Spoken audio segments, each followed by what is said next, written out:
There's things that I can only properly communicate now. When I say now, I'm less referring to when you're watching this video and much more when I'm recording. At this moment, I have 50k subscribers. I might still have 50k subscribers. But in doing so, I've been deliberating a lot of things pertaining to what it means to be an influencer and how your perspective surely shifts along the way.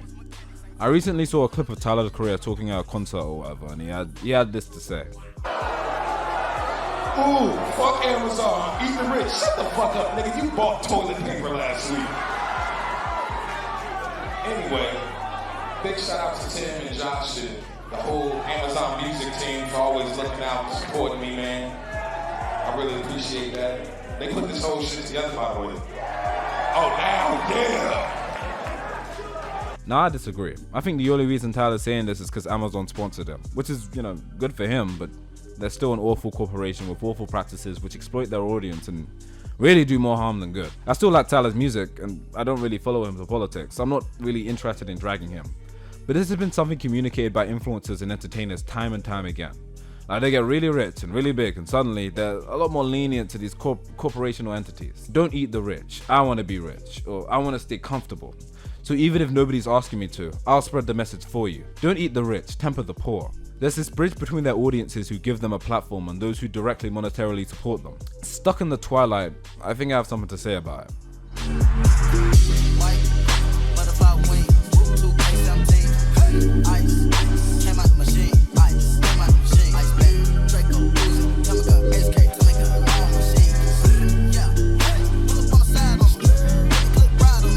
This transitional period, I don't say this out of narcissism and much more, it's kind of inevitable.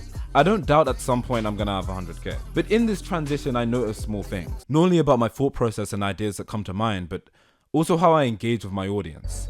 When I first started YouTube, everything was so exciting. Every comment was a big deal. You got an email, that was incredible. A message, oh man. Believe it or not, getting posted on Reddit was like a wow.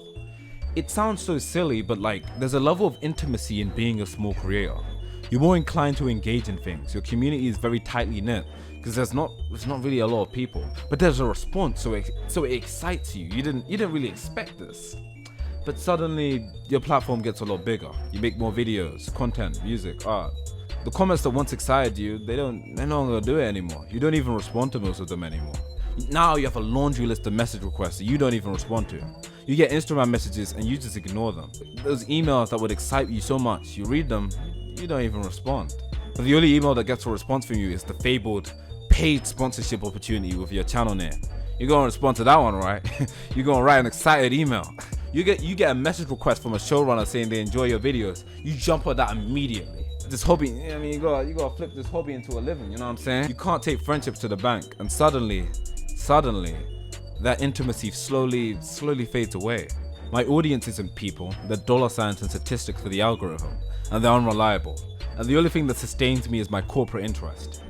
Now, these aren't entirely the thoughts that prop into my head, but more so the ideas that slowly arise as the distance between you and your audience widen. I don't even entirely blame influencers for this. I think the bigger your platform gets, it inherently gets difficult to maintain that intimacy without losing your sanity in the process. The relationship becomes more parasocial. The only people that you can relate to now are other influencers, entertainers, and corporations who give you the funds to keep doing what you're doing. This isn't a jab at Tyler for what he said. Honestly, it's just a conduit to make a general point. If Tidal right now was handing out 2.5k, 4 figures, fat stacks to YouTubers or musicians or comedians, and they said, look, all you gotta do is dance like a monkey for 30 seconds at the beginning of your video. Leave an affiliate link in the description, and we're gonna give you the money. We like to talk about integrity. People would do it. We might try to play it off as ironic, but we'd still do it. If someone can pay me a couple hundred to read a couple of lines off a script about a company that I don't even like, I don't even know, I don't even care about, imagine what I'd do for a couple thousand. You don't think your media is control? All your favorite YouTubers sell you products they don't even use or care about because they gotta get paid. But this is how incentive works. You shift the money. You'll get a sponsorship and they'll pull out and say, you made a video about anti-Asian violence. And while you won't directly say it, subconsciously, now you know to be more careful about the subjects you talk about and how you talk about it. You want people to shut up, you shift the money. You want people to have your back, you give them more money. Then I don't mind lying to you and telling you these guys are great. and they're my best friends, and anyone who hates on them is a stupid underachiever that doesn't work as hard as us. Like, I haven't crossed those borders just yet, but clearer than ever, I can see the bridge. Is money your god? It's power. Something a lot more useful than God. And Rock, if you think about it, other than this, what do we really value in life? I've argued once before that by virtue of being a creator of a platform, you're an influencer. Your art is influence. Your music is influence. Your videos, your podcast, or anything that people tune into is influence. Just because you didn't ask for it doesn't mean you don't influence people.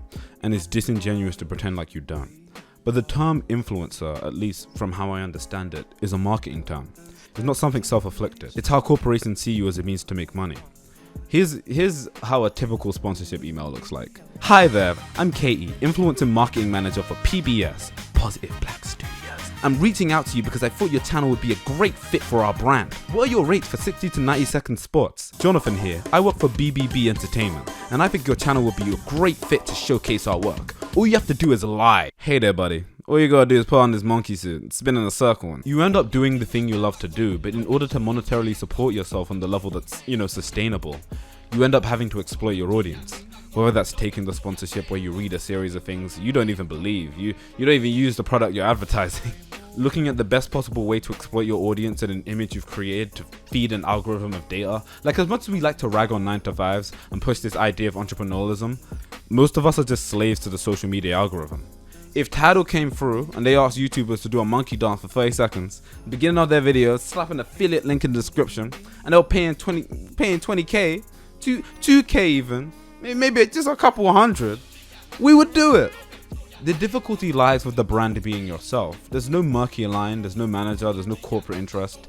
You make these decisions yourself to survive within a capitalist system, because we've convinced ourselves that we're our own bosses, when in reality, in a lot of ways, we compromise our integrity more directly by allowing companies to commercialize our personalities into brand images, to sell products to audiences who care about us.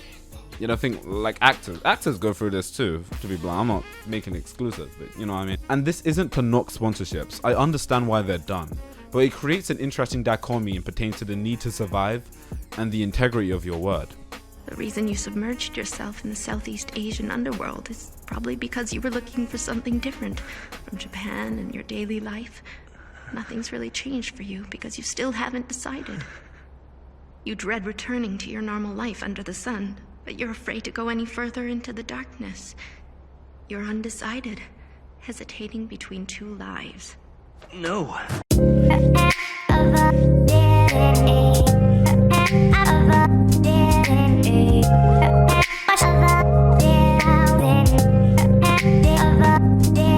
The problem with ethics is that they're subjective, and some of us are harder on ourselves than others. To some, sponsorships are cool, get that bag. To others, it's okay as long as you believe in the product. In my position, it's a lot harder. Financially, I'm not quote-unquote comfortable, as white people like to say.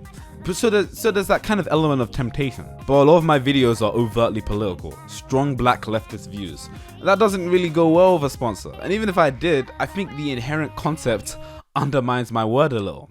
How you gonna say, yeah, we're gonna revolutionize this whole system, yeah. By the way, this video is sponsored by Amazon Gaming. Like, hang on a minute. But I made this video in the midst of transition and deciding the type of person I want to be, because above all else, I want people to be able to see what the thought cycle is like. And I like to think part of the reason people enjoy my videos is the transparency. I'm still at a point where I don't respect the millionaires and influencers going hard to defend their corporate buddies. But I'm at a point where I see why they do it. I can see what drove them to that direction.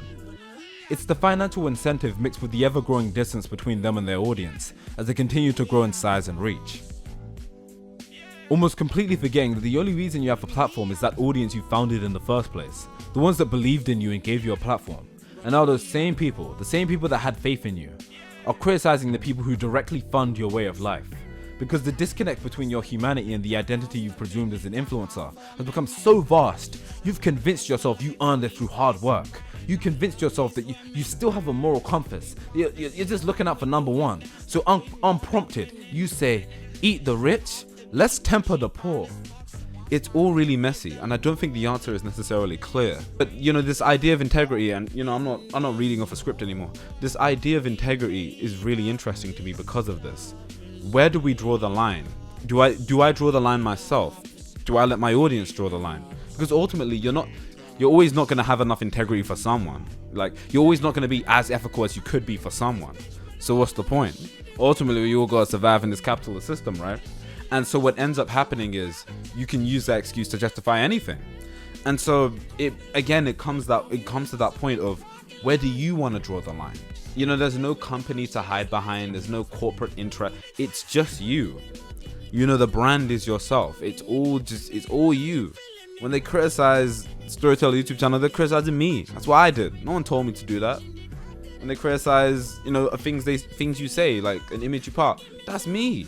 That's what I did. I made the video. I sat there and edited it. And that's where the difficulty lies. How do you survive and be ethical? How do you responsibly use your influence? And I don't think the solution is telling people, oh, well, that's why you shouldn't do YouTube as a living. That's why you shouldn't create art as a living. That's why you shouldn't make a living off your podcast. That's why you shouldn't make music. That's why you shouldn't do that. Because I think that's gatekeeping and really silly. But, you know, it's interesting to think about.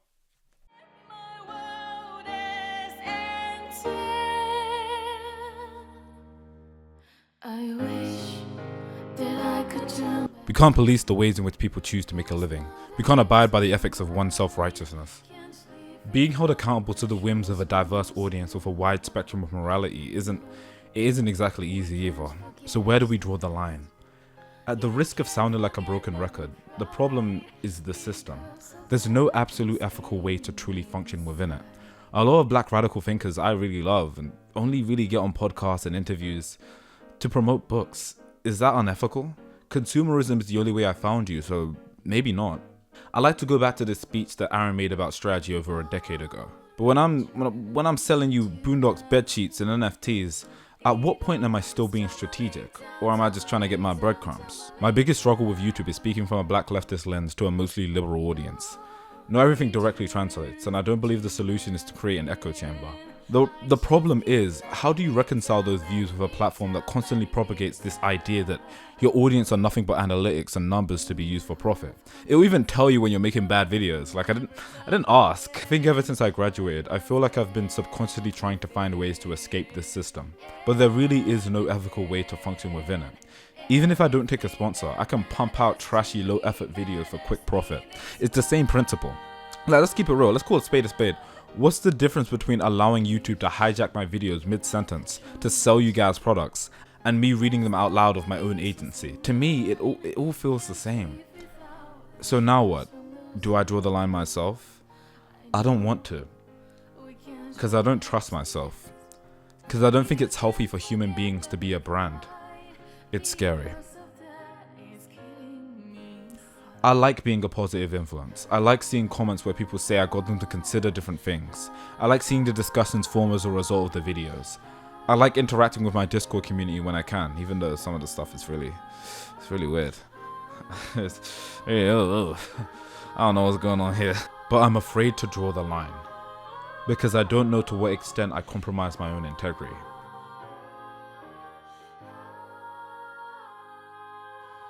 The funny thing is, you think Rock is completely innocent, but he's not. There is no ethical consumption under capitalism. That is a fact I have to accept. But that grey spectrum of morality isn't an excuse to exploit my audience, or to push commercial authenticity. So, I'll do what I can. And I encourage you to hold me accountable for it.